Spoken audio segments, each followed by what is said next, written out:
السلام عليكم أصدقائي.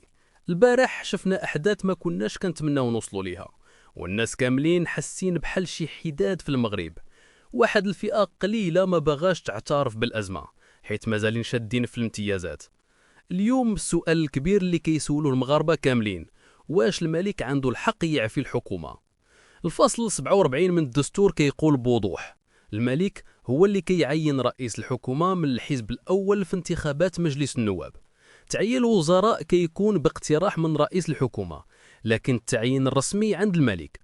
أي وزير ممكن يتعفى باقتراح من رئيس الحكومة، والملك عنده الكلمة الأخيرة. إلا استقل رئيس الحكومة، الحكومة كاملة كتسقط.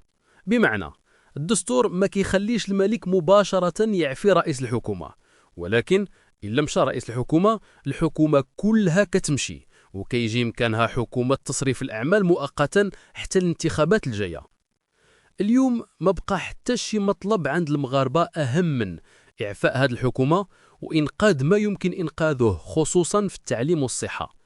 احنا محتاجين تغيير حقيقي، ومطالبنا تبقى سلمية باش بلادنا تبقى واقفة. عاش المغرب.